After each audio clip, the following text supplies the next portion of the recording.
你是不是也常碰到嗓子突然又干又痒，或者感冒时喉咙痛得咽口水都难受？赶紧认识一下你大拇指上自带的急救开关——少商穴。它可是咱们身体里隐藏的消防员，专门对付肺和咽喉的火情。少商穴的位置特别好找，就在你大拇指外侧桡侧，距离指甲角约 0.1 寸的地方，差不多就是一个小米粒的宽度。简单的定位方法是，把拇指翘起来，沿着指甲外侧边缘画一条竖线和一条横线，两条线的交点就是少商穴。别看少商穴只是一个小点，它可是手太阴肺经的井穴，能清肺利咽，开窍醒神，用处多着呢。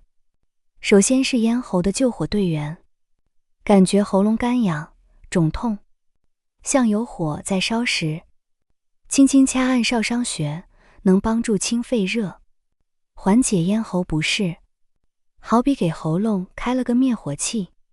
其次是快速止咳的开关，咳嗽突如其来，让人猝不及防，用一只手的拇指指尖掐按另一只手的少商穴，持续半分钟到1分钟，有助于缓解咳嗽，还能缓解打嗝。打嗝不停时，用拇指按压少商穴，以感觉酸痛为度，持续半分钟，通常能止嗝，还有提神醒脑作用。感觉疲劳、没精神，适当按揉少商穴，不仅能帮助消除疲劳，还有一定的醒脑作用。怎么按效果更好？如果做日常保健，用另一只手的指尖轻轻掐揉少商穴1到3分钟，感觉微微酸胀就行，千万别用蛮力，以免受伤。每天坚持刺激一下，就像给肺部做日常保养。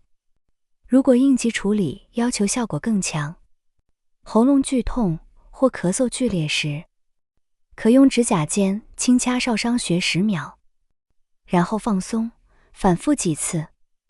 或者找一支圆珠笔的圆头或者棉签杆来点按穴位，注意力度，别太用力。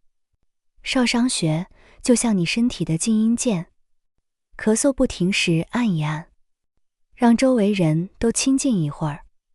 如果咳嗽、咽痛比较严重，或者按了之后没缓解，记得及时看医生哦。